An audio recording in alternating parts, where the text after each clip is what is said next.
Bonjour, ici Hélène Poiseau, psychologue et tarologue. Nous allons parler aujourd'hui du coaching. Pourquoi coacher avec le tarot? Et quelles sont les 3 techniques du coaching que nous pouvons utiliser pour pratiquer le tarot et accompagner des personnes? Tous les jours, vous entendez à tout propos parler de coaching. C'est un terme à la mode qui remplace plus ou moins celui d'un accompagnement tout azimut. Pourtant, vous le savez peut-être, le terme de coaching qui nous vient des USA correspond à l'origine à une technique bien particulière qui est aujourd'hui pratiquée en entreprise. Il ne s'agit pas de conseiller, ni d'entraîner, comme dans le coaching sportif, ni de former, ni de soigner. Il s'agit d'utiliser des techniques d'accompagnement très astucieuses qui permettent de susciter la réflexion du coaché de manière à ce qu'il découvre lui-même les solutions qui lui conviennent.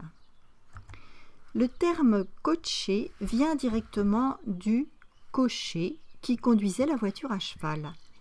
La 7e lame du tarot, le chariot, est justement un cocher couronné, tenant dans sa droite le sceptre de sa réussite. Cette lame est celle du moi, non de l'ego. C'est le moi mature qui a acquis des compétences et qui est en pleine possession de ses capacités. Il a trouvé sa confiance en lui. Et de nombreuses personnes qui viennent se faire coacher lorsqu'elles veulent trouver la confiance en elles qui leur manque. Alors, quelles sont les 3 composantes de l'art de coacher? D'après mon expérience, l'art de coacher se décline sur 3 axes. L'art d'écouter, l'art de questionner, l'art de positiver. Alors voyons d'abord l'art d'écouter. Écouter est en effet un art. Pourquoi? Eh bien, il n'est pas évident d'écouter l'autre car ce que l'autre a à dire est unique. Et il est nécessaire d'éviter de projeter ce que nous sommes sur l'autre. Pour pratiquer l'art de l'écoute, il faut percevoir l'autre avec sensibilité et empathie, utiliser son intelligence pour ouvrir sa compréhension et rejoindre l'autre dans son humanité. Cela demande de la réceptivité et de l'humilité. La papesse représente l'art de l'écoute. La personne va d'autant mieux s'exprimer qu'elle se sent écoutée et en confiance. L'art de questionner.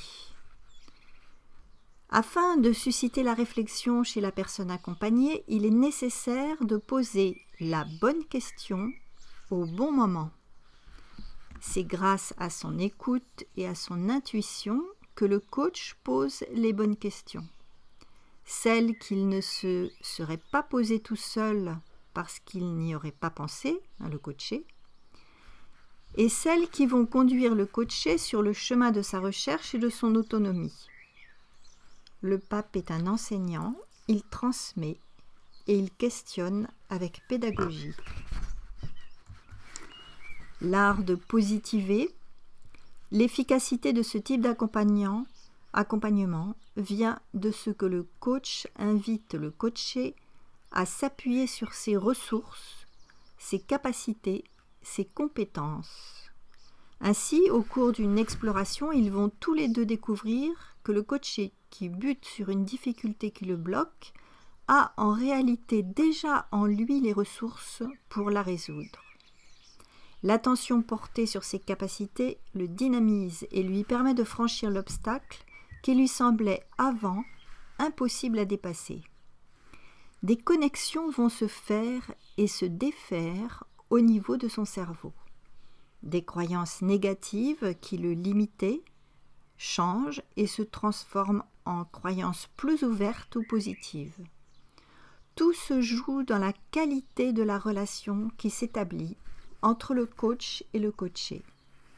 Le soleil symbolise une relation de solidarité, de fraternité, de soutien au même niveau que l'autre. L'enfant-fille soutient l'enfant garçon en plaçant sa main droite sur sa nuque. On dirait qu'elle le protège et qu'elle l'encourage à grandir. Alors pourquoi coacher avec le tarot? Ces méthodes de coaching sont transposables dans un travail avec le tarot, quelle que soit la méthode utilisée. Alors ça peut être la méthode projective. Que ressens-tu en observant cette lame? La méthode des tirages. Que signifie cette carte dans le contexte en question?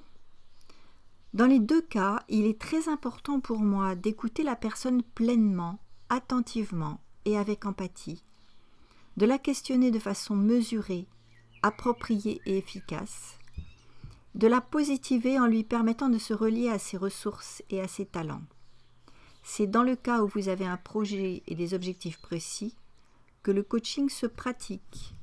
Les objectifs sont identifiés selon une méthode bien précise et le cadre des séances est déterminé à l'avance, c'est-à-dire leur nombre, leur durée, ce qui permet au cerveau de se caler sur un cadre qui est clairement établi. Utiliser le tarot au sein de cette démarche nous permet d'aller plus rapidement au cœur des questions qui se posent, des obstacles ou des freins qui sont présents. Les cartes solutions que nous allons chercher vont nous orienter vers le champ des ressources qui sont là, peut-être endormies ou non utilisées. Ce sont les considérations les plus positives qui vont vous booster et vous permettre d'atteindre vos objectifs. Les résultats d'un coaching sont très souvent étonnants car les barrages ont sauté et les objectifs sont atteints beaucoup plus rapidement qu'on ne l'imaginait. Il s'agit là d'un processus de coopération et d'élaboration de la découverte du message des cartes tirées et non d'une lecture directe de la part du tarologue. Dans ce contexte, les cartes nous invitent à une sorte d'accouchement d'où la personne sort transformée, même si cette transformation est encore invisible. Alors n'oubliez pas de cliquer sur abonnez-vous et d'aller chercher vos 4 cadeaux si vous ne les avez pas encore sur mon site dont le lien est juste en dessous. Je vous dis à la prochaine fois.